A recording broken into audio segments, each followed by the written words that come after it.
Welcome to the Real Indie Author Podcast, the show for fiction writers who are tired of burning out on advice that doesn't fit how we're wired.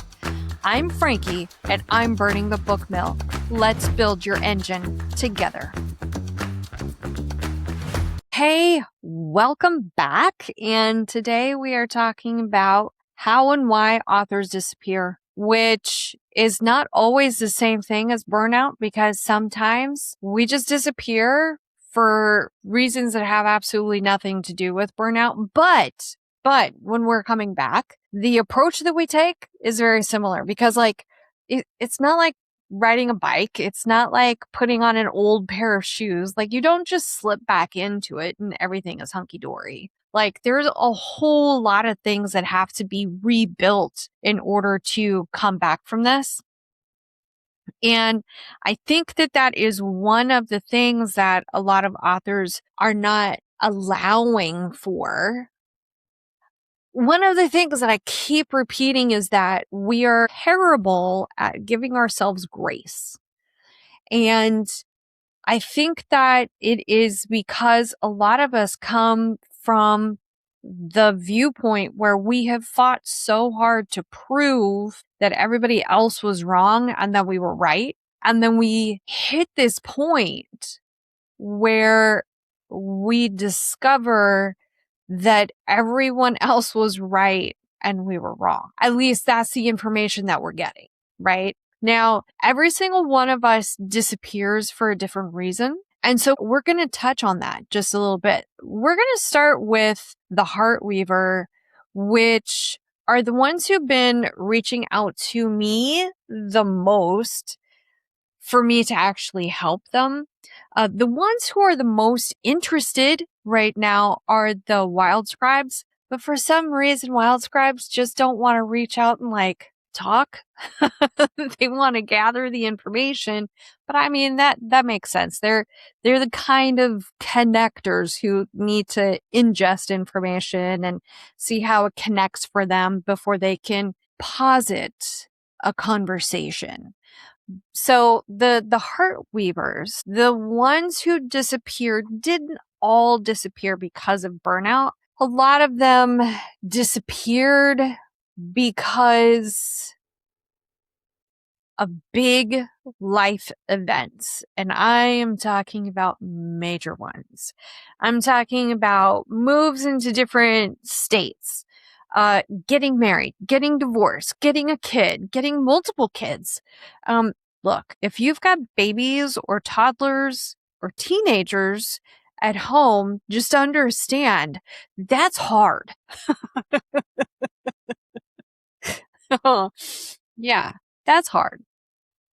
And living with people is very difficult. Understanding how to be a person with other people is not easy. And I think that's probably one of the many reasons why we find sci-fi so intriguing, is because in sci-fi, you have people who are trapped in a tight space. They cannot leave.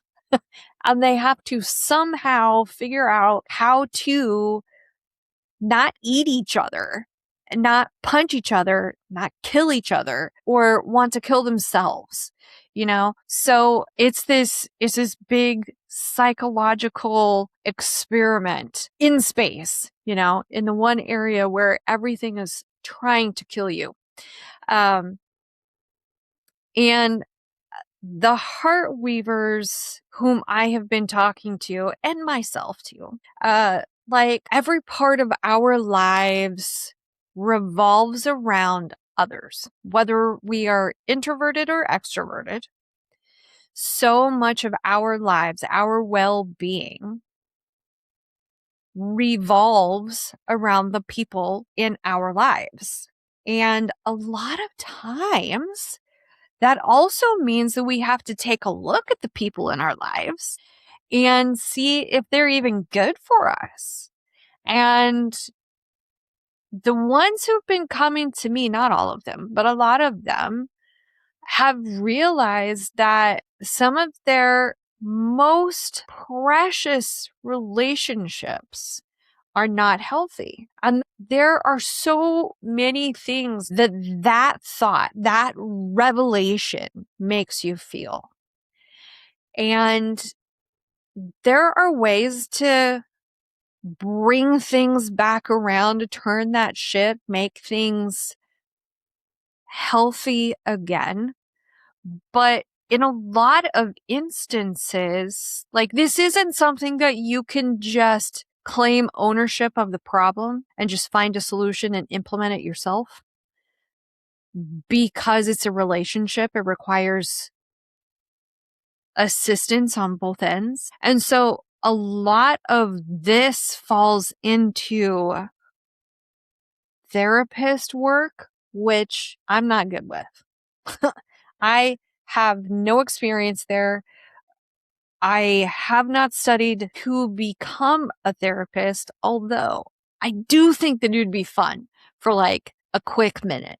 I think that it would be really fun until I heard the same thing over and over and over again. And then I would be a little bit frustrated. But that is very much like raising teenagers. So look, I've already got experience. This is great. But when Heartweavers disappear from the writing world, a lot of times it is because life got in the way. Life came in and said, hey, I'm your priority number one, not this. And so they have to have that conversation if they want to get back into writing is, okay, what truly is my priority number one? What truly is my priority number two? And how can I truly support my priority number one and myself? And understand the Heartweaver, the priority number one is never themselves. Ever, ever. Okay, so what does it look like with a Wildscribe? I have a lot of Wildscribes who have disappeared from the writing scene for years. And a couple of them actually have disappeared for up to a decade. And they're coming back now and they're taking a look to see how they can come back, how exciting it would be to do this. But they left because they proved to themselves and to the world that they couldn't hack it. And so rebuilding that trust is very difficult because they've already compounded the situation with zero sales. When you are starting your sales from nothing, it is very hard. What I am discovering is that every act that they do reinforces the fact that they should just stay disappeared. And so what I'm doing is trying to prove them wrong. They're in these acts of self-discovery or rediscovery. And as they're coming back into writing, I'm inviting them onto different roads. Oh, no. I only write this. Okay. Well, how about you only write this, but with this as your focal point instead of that? And so, for example, I've got this one author, she's coming back and she really, really, really wants to write some high, heavy, like smutty, like male chest romance because that's what she wrote before. And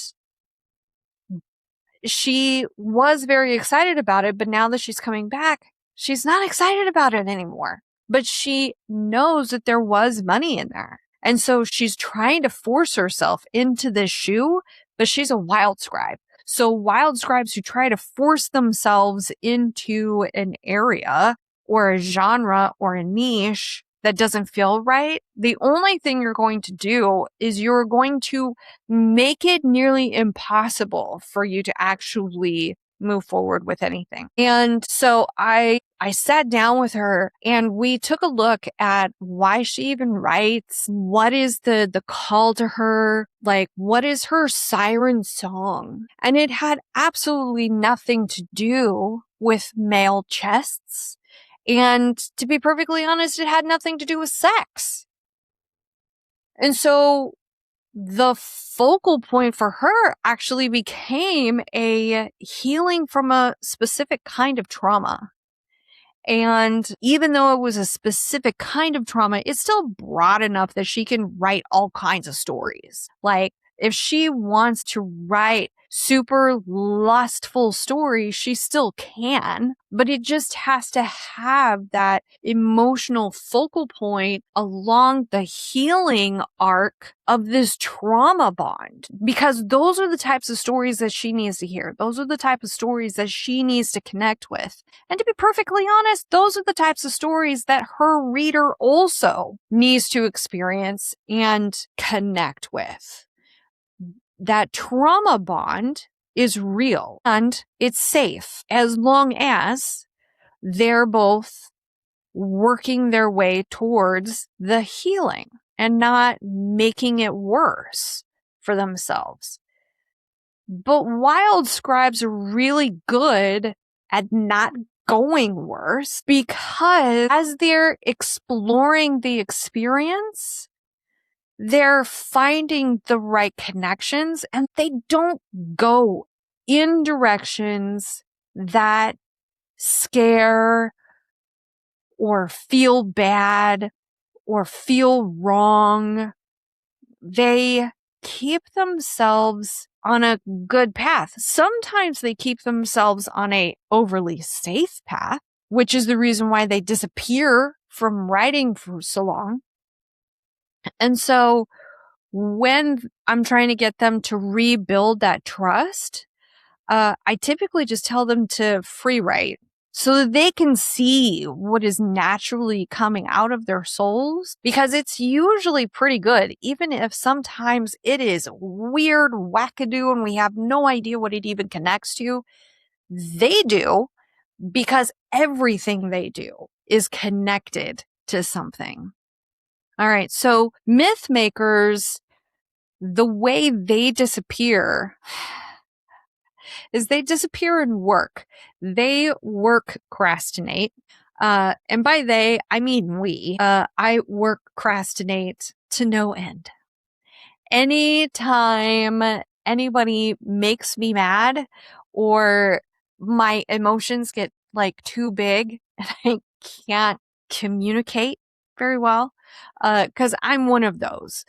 When my emotions get too big, I kind of shut down because the words just don't come out. Like they get stuck about right here, and I just disappear into work.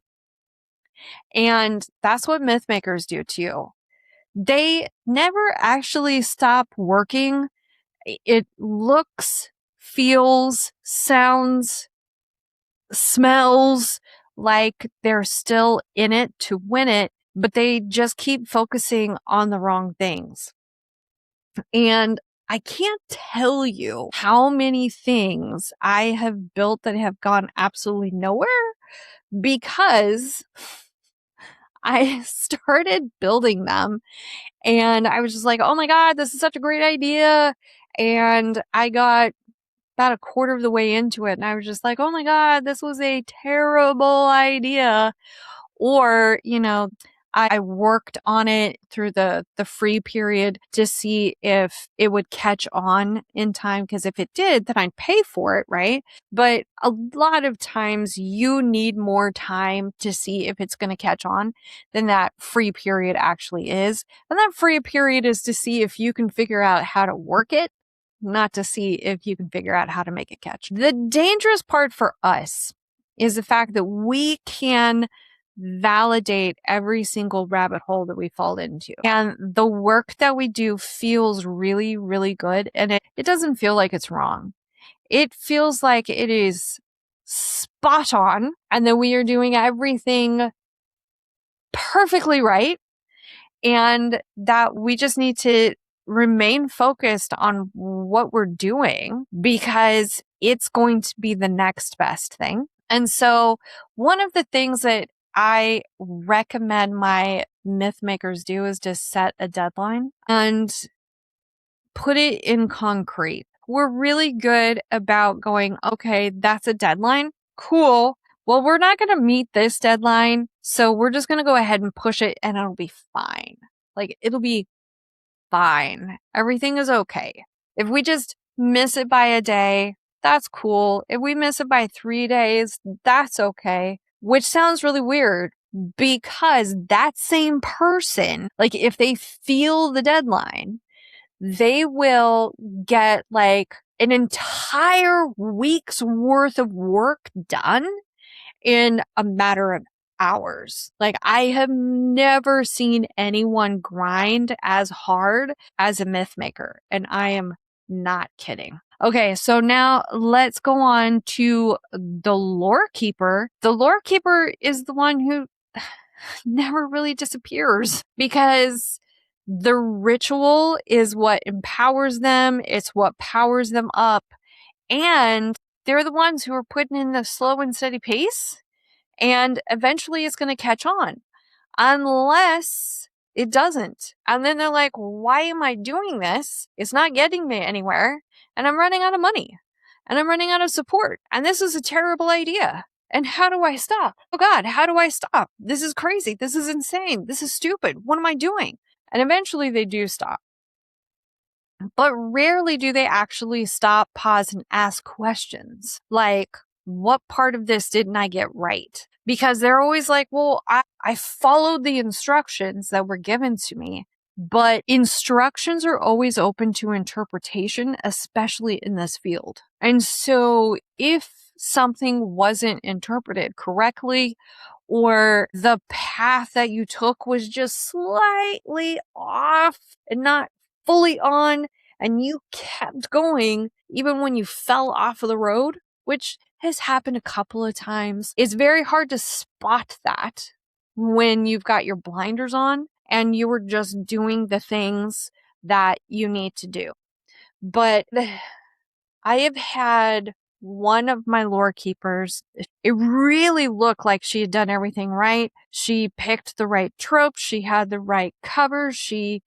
Her narrative was good, but something just didn't catch on. And it wasn't until I was putting together the trope module in the Stamina Author engine. Oh my God, I learned so much about tropes. I have been in the indie publishing industry for 24 years. And I thought I knew tropes. I thought I understood tropes until last week when I was putting this module together and I was finally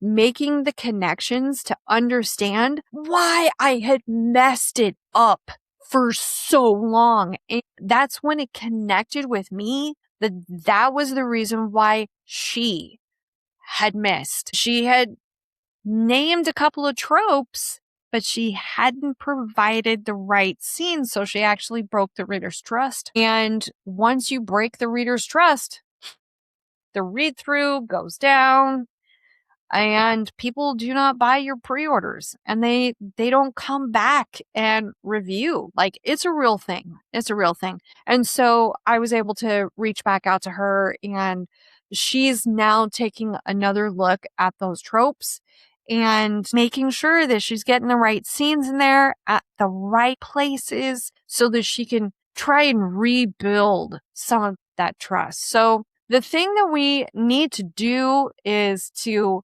understand that we all have very valid reasons for disappearing. Sometimes we have to take that step back. Sometimes we have to disappear from this. And the reason for that is because we're not providing products. We're providing experiences. And sometimes we can only share experiences by obtaining experiences. And we only obtain experiences by living them. Okay, so that's it this week. I hope that you had fun, and I look forward to seeing you again. That's it for this episode of the Stamina Author Engine podcast. If something here landed, if you finally saw your own pattern, I'd love to hear about it.